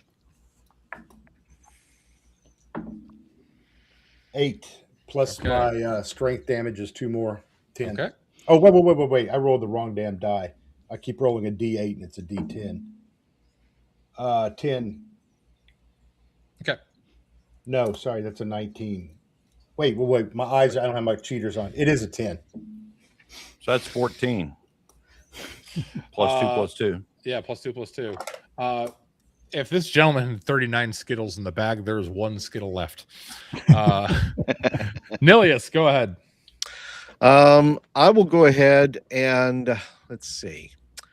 I'm going to take him. I'm going to take that spear that's through him at the moment, and I'm just going to fling him to the ground. Okay. And you don't even need to roll to hit because the spear's already in him. So you're just like picking him up and smashing him on the ground. Yeah, I'm just kind of taking him, and I'm kind of so he can't. And so I'm kind of almost like I would do with a beast. Like I would take it, I would throw it down, and I'd lay my foot upon his neck. Well, as you throw him to the ground, you hear a sickening as his neck breaks, and the bronze Heliot mask kind of like clink, clink, clink, clink, falls off his head. Pyroas is dead at the tip of your spear on the ground. Bercy, what would you? Oh, I got to do the mercenaries. They're going to attack 2 of the Heliot acolytes. Yeah. 1 hits for 2. Okay. Bercy, go ahead. Did the silence drop because the caster no, spells just have a duration, so it's still quiet. But you can leave the area. It's yeah, 50 foot radius. I'll get myself out of there. I'm gonna head towards, let's see, the only significant kind of enemy we've got right now perhaps is Aramis. Yep. I'm gonna go Burning Hands in just for shits and grins. All right, so you're gonna go Burning Hands, Aramis, and his boys. There are 6 of them. All right, and how much damage does your Burning Hands do? 4 hit points. All right, that should take him down, I think. No, he's got more than 4 hit points. Sorry. Damn it. He does Wishful take the floor. thinking. Wishful thinking. It's Wishful worth a shot, thinking. though. Okay. But I'm trying to set him on fire, basically, or anything he's carrying on fire as well. Okay. So you walk up and you're just burning hands. Your flames arc out in like a 120-degree angle. You catch Aramis and 4 of his guards, and they're looking at you with murder in their eyes. Darling Deck, what would you like to do? All right, I'm going to cast the ice dart. Okay. Who are you casting it at? Do they all have to go to the same target? Is that right? No, I don't think so. No. Okay. So I'm going to look at whichever one that seems to be the most menacing, and I'm going to go after him. So right now, probably the most menacing, given that Pyrois and the Chimeri Moor are dead, would probably be Aramis. All right, then we go for Aramis. And I need to roll for that, right? Mm-hmm. And that is a natural 16, and I believe I get a +2 on that. So that should be an 18.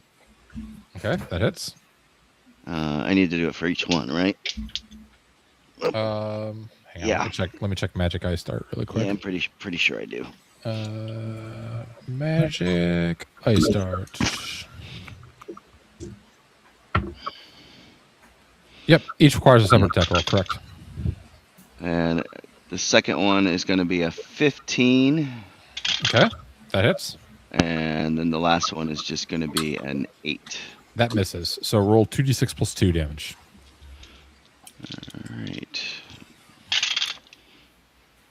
And that's 6 plus 2, so that's going to be 8. Okay. The ice darts just kind of streak across the marketplace. The townsfolk are just kind of screaming in terror. They've all kind of dispersed. As the ice darts kind of streak across, they slam into Aramis. 2 of them do. You hear a just terrifying roar getting closer to you. Oh, no. Oh, yeah. Getting closer to me? To you, yes. Okay, so Valkus, you are... so Bozeman went, Ragan went, Nilius went. Vance, have you gone? Yeah, because I burned everybody. Right, that's right. You burned everybody. Darling Deck went. Valkus, you are following Jakin up the stairs of the tower. You're just pursuing behind him. He blows past the couple random guards that might be in that first floor. He rolls past the second floor, which has this large iron gate that looks like it's been recently smashed down. He runs past the third floor where there's a crocodile just kind of like pacing lazily in a pit, and then you get all the way up to the tower. He is going to go ahead and make me a sorcery saving throw, please. Oh, shit.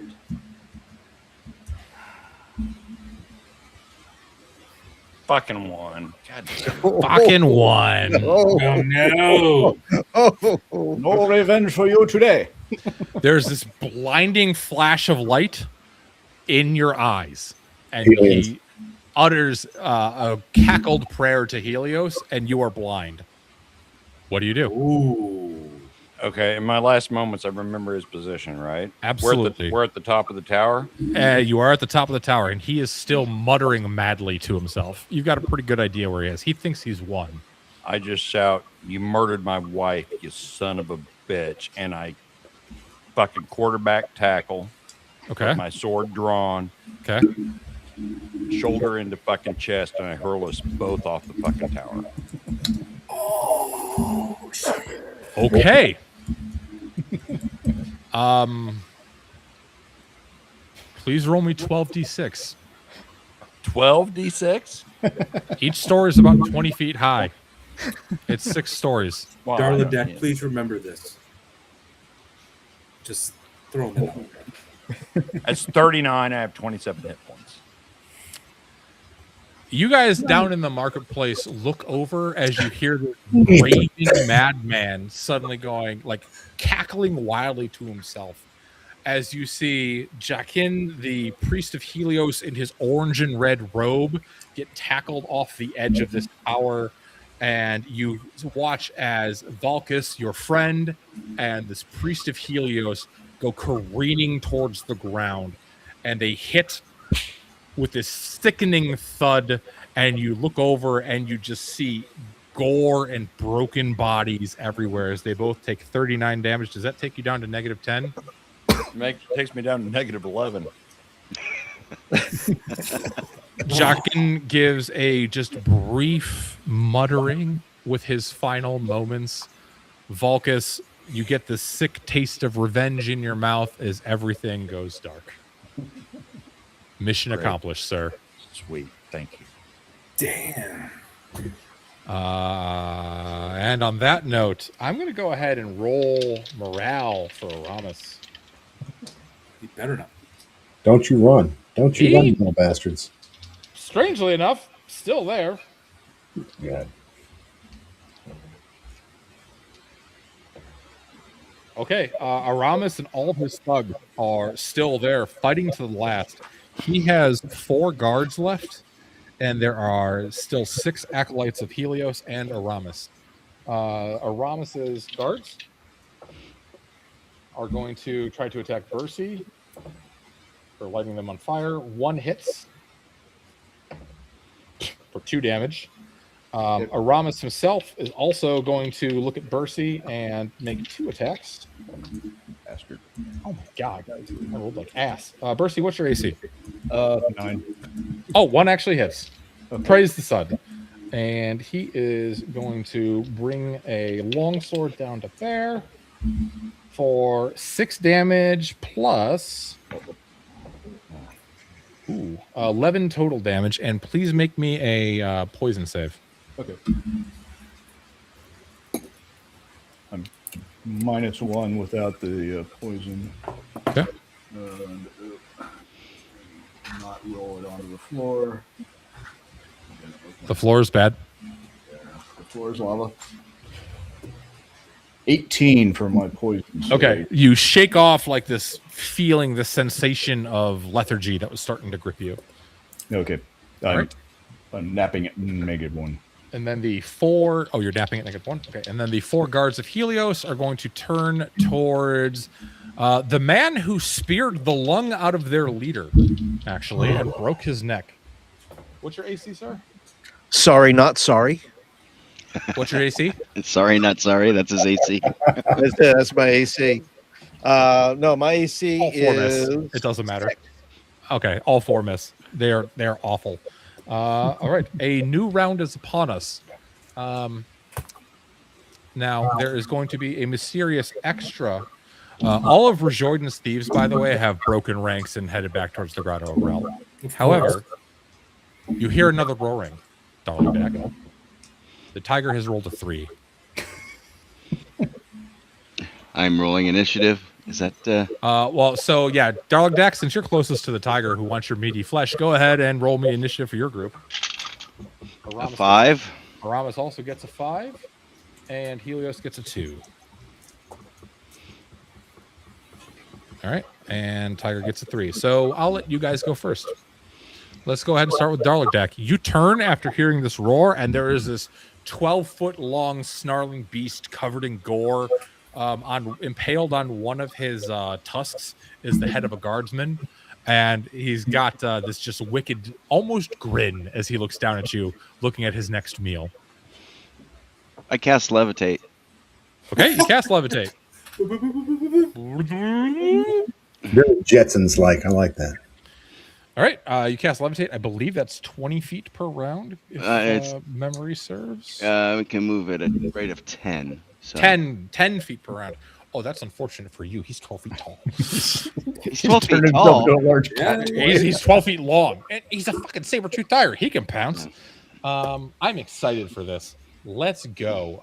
Nilius, there are 4 acolytes of Helios remaining in front of you. Okay. I will go ahead and kind of direct traffic with my mercenaries here and have them each take 1. Okay. And then I will take on one of them, one of the others. So there'll be one accounted for. One of the mercenaries cuts down one of the guards. There are 3 remaining. One of them misses. All right, you've got one more. They're all AC 6. Okay. All right. So then Nilius then will go ahead and do a 2-handed thrust at one of the Helios. Okay. AC 6. Go ahead and roll. You're not going to believe it. It's a straight 20. Okay, roll a d6. I keep rolling like 6s and 7s. I really hope this tiger kills one of you. 4. I mean, what? A 4 is times 2 damage. So 2d8 plus your strength modifier plus your weapon mastery.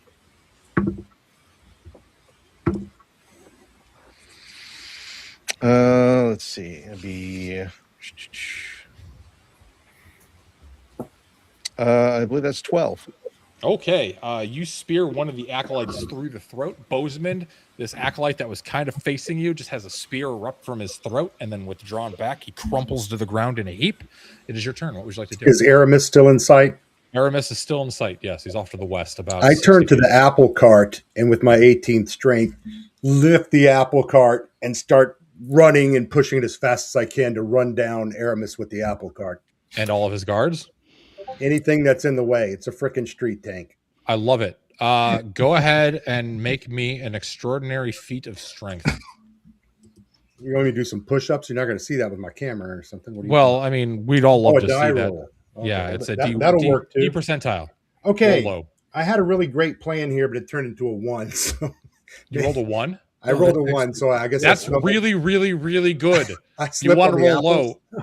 What is your plan with this apple cart, sir? Well, that was my plan, was to lift it and push it to them. Right, so you're like going to smash them with this? To run them down, yes. Okay, you absolutely do that because you want to roll low on an extraordinary feat of strength. Okay, the one time I roll. Well, then, yeah, I meant to roll a 1. I rolled a 1. Yeah, bravo, well done. My plan all along. So you're just smashing them with this giant battering ram type cart? Yeah, if I could run Aramis into a wall and break all of his ribs and spine or something like that into a wall, I would love that. Roll me 2d10, and because you're a cataphract, I'm going to give you your charge bonus. The card is your mount, sir. 2d10. I rolled a 9. Okay. Plus your strength, and plus 4 damage for the charge. That's 13. All 4 guards are killed by the apple cart. Aramis is still alive, but he's pinned against Miss Cleo's tent. You hear her go, "The spirits were not expecting all of this." Call Regan to come feed him apples until he chokes. Okay, so remaining are 2 acolytes of Helios, Aramis. Rejoiden has all left. The tiger is also there. Regan, what do you do?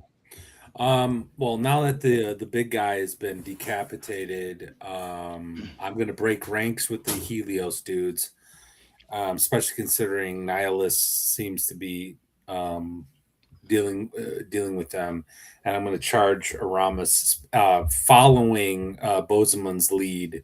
And so as I'm imagining is like he's like ramming, and he's like, I got it, and then here I come behind him, axe in hand. Okay. Motherfucker! He is incapacitated and unable to move because he's pinned by the cart. You get a +4 to your attack roll. I rolled a 17. That's definitely 24. I'd hit times a lot. Go ahead and roll your damage. 7 total. Okay. And that's I've declared it, so never mind. So yeah, I just He was immobile, right? If he's still alive, I'm going to be staring at him like locking eyes, and I'm going to start muttering, and lightning will start crackling among my fingers. So you jump over this cart, you slam your battle axe down like into his collarbone, and it just embeds deep into his beating heart. And you're staring into his eyes, the lightning starting to crackle, and as it does, you just see his eyes kind of glass over and fade. And then he slumps. I look at Bozeman and I go, I'm satisfied. I owe you one as well. There are 2 acolytes left. Bercy, what are you doing? Probably bleeding out. Actually, I'm at -1 hit points. Oh, that's right. You're bleeding out, so now you're at -2. It is now the tiger's turn. Darligdak, you are the closest. It is leaping up at you. It gets 3 attacks, 2 claws, and 1 bite. What is your AC? Yeah. God. What is my AC? It is. Oh, where the hell is that?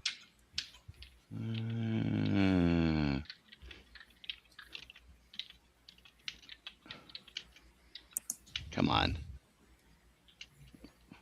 What do they call it on here? AC? Armor class. There it is. 9.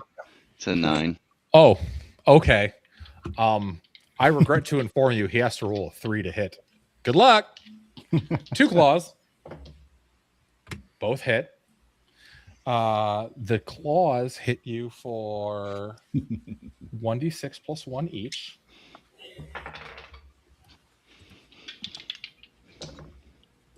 Okay, 10 damage. I'm dead. Not yet. Shit. No, like, Jeff. No. Are you dead? I'm -1. Okay, well, so Mostly dead. special. Humanity. If both claw attacks hit, automatically rakes with 2 rear claws for 2d4 hit points of damage each. Oh no. Does he have damage reduction? He's got damage reduction by way Hey, of... Jeff, I'll see you in hell.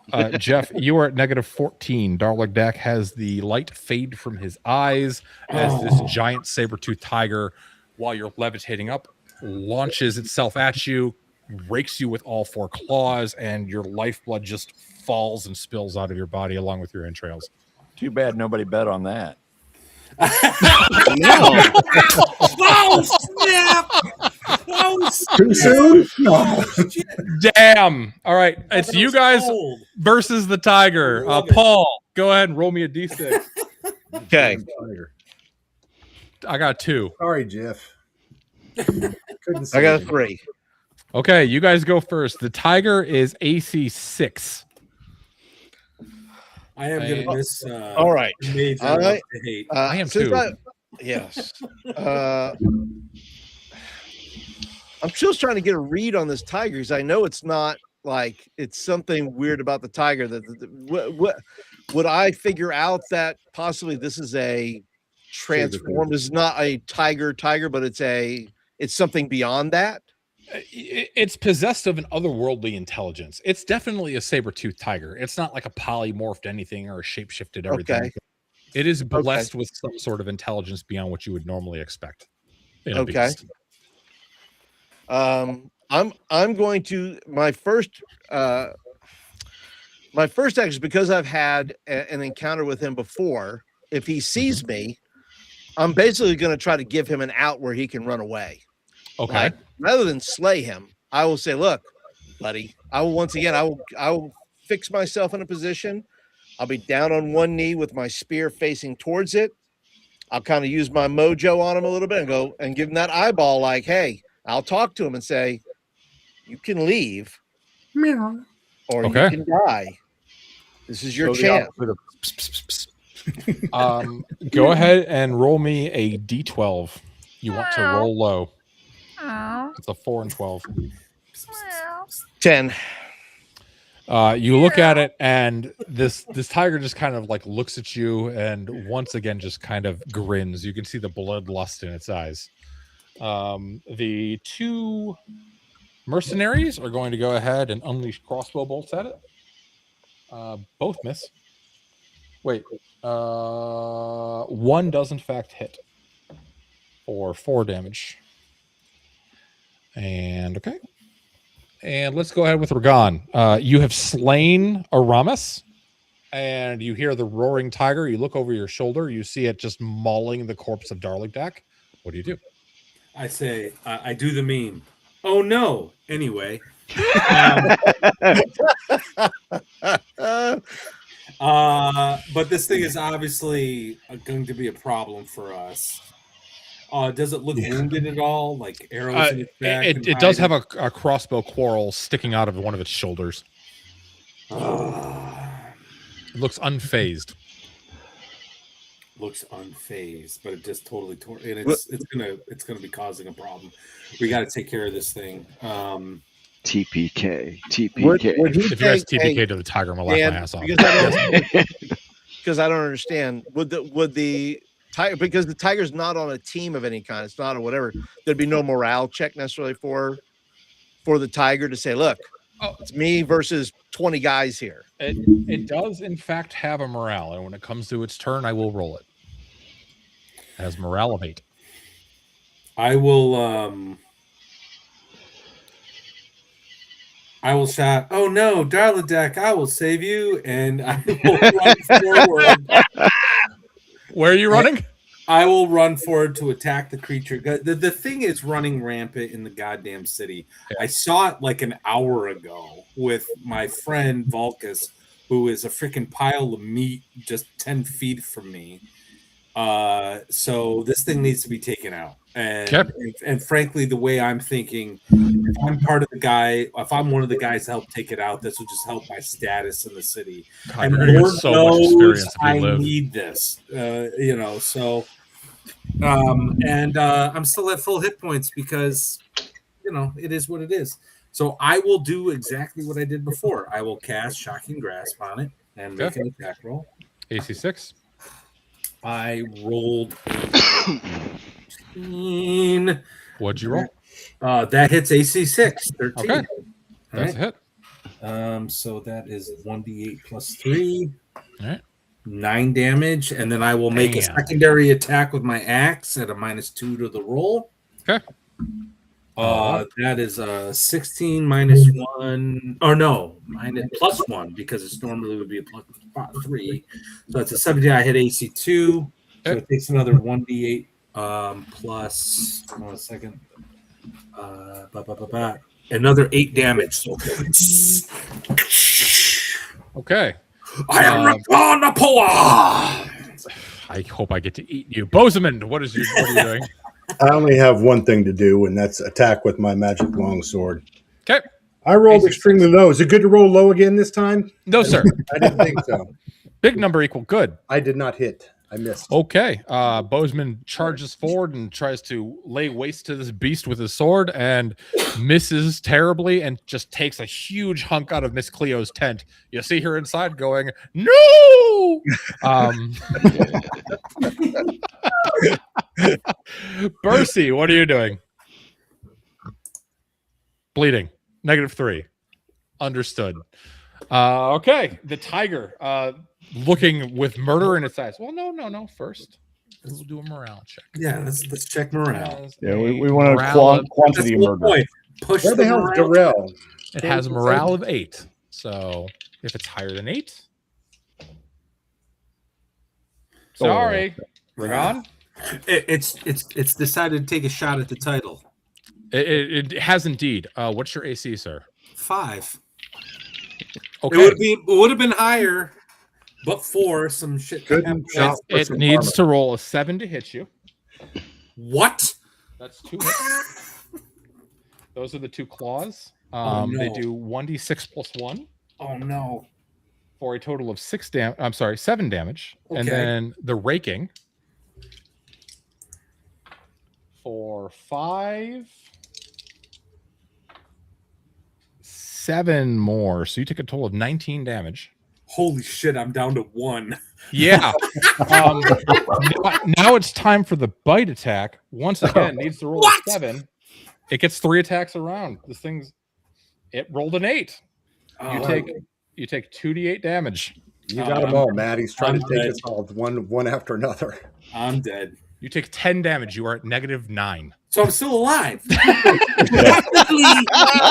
alive. What you're saying is there's a chance. Yeah, so I got. There's a chance. So you say I got a chance. So you say you got a chance. Yes. Righty. It is new initiative time, gentlemen. Matt, since this kind of hinges on your fate, go ahead and roll me a d6. I rolled a 5. I rolled a 5 as well. Okay, I will let you guys go first. So for Nihilius and Bozeman, Ragon is kind of twitching at death's door. Vance is also bleeding out. Darladeck is dead. Vulcus is dead. What do you two do? There's a grimacing tiger that is looking with murder in its eyes at the two of you. You know, Matt, if I was still pissed off about that axe campaign and you taking the pearl, and that would be a good time to go get my horse and skedaddle. But I'm not that kind of cataphract. So what do you do? So who's there? So Bozeman and me. Bozeman and you are the only two that are still up. Okay, so Percy is bleeding out. Ragan is on death's I'm door. looking at Vulcus you. and Darlagdak are trying dead. to see what you're going to do. Then I'm just looking and I'm just trying to gauge. I say we what you're go up to. down to Randy's House of Resurrections and get him over here quickly. Good luck. While- you just while we killed all fight the off, priests in town. While we fight off Tigger here, I'm all in on killing this thing. I'm not going to run away. Okay. I did what 15 points of damage in one round. The thing is gotta be injured. It's definitely injured. It looks severely injured, but it is still up. Rolled a 14 without any of my modifiers. That hits. Yeah. So, and then damage is going to be, that is 10.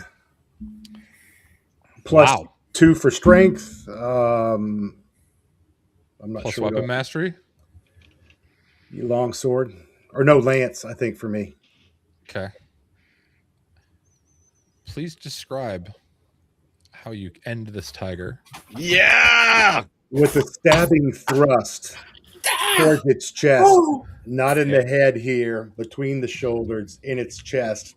And it sinks deeply, almost all the way up to the cross guard and the things. So it's going through the torso of its body.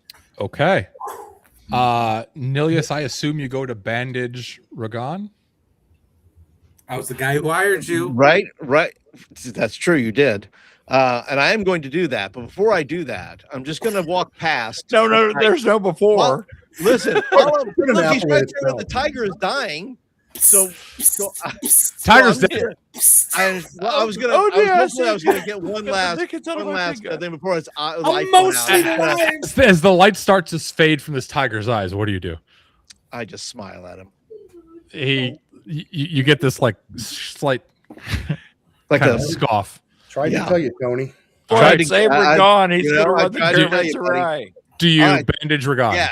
Yeah, it's gonna Okay. bandage him up as fast as I can. You bandage Ragan, stop the severe bleeding from multiple claw rakes across his body, as well as 2 wicked tusk marks that are in his stomach area. Ragan, you are definitely unconscious, very definitely hovering at death's door, but no longer bleeding out. I assume you guys will also go ahead and bandage up Bercy. And as you are doing that, No, you we're not hear- going to do that.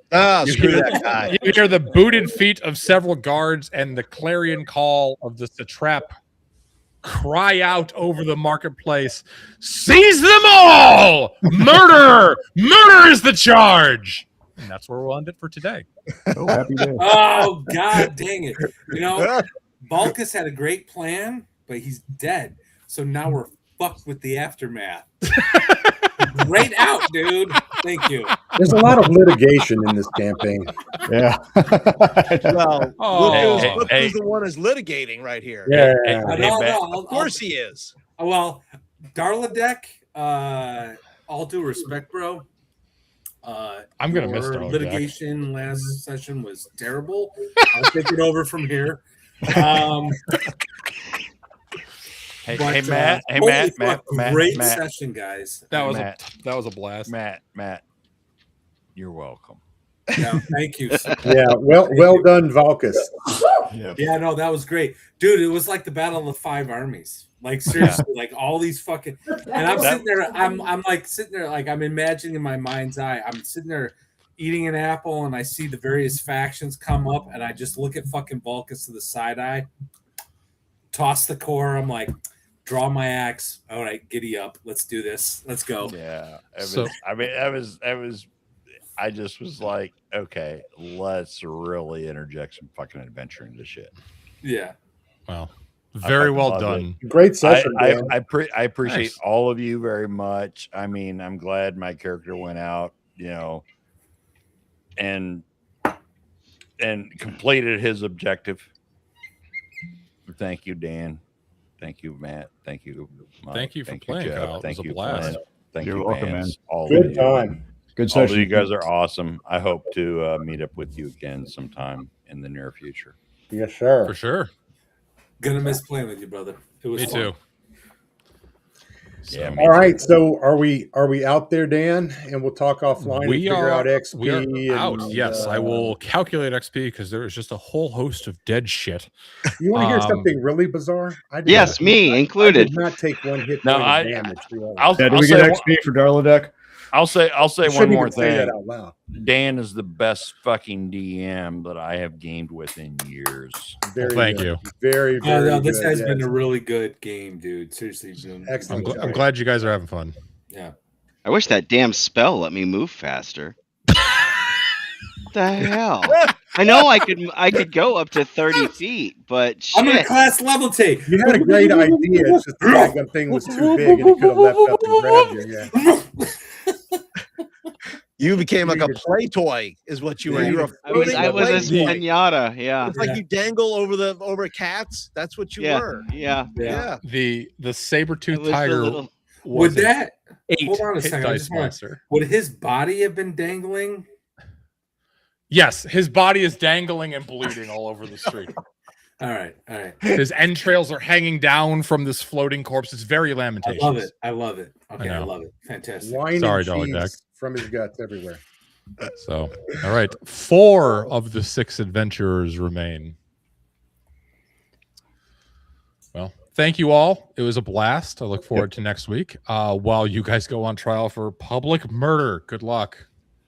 Thanks, everybody. I'm the new guy. I don't know these guys. Welcome to the campaign. That's kind of how You're things just trying to go. stop the tiger. I understand. You played We're all epically, Carl. cursed. That was We're awesome. all Kyle, it's been wonderful playing with you, brother. Jeff, we'll work on your next character this week. And Apparently, yeah, I'm gonna need another caster. You roll whatever you want, bud. So, thank All right, you, everyone. everybody. We're out for Monday, and we'll see you next Monday night. Thanks, everyone. Enjoyed it. Thanks, Valka.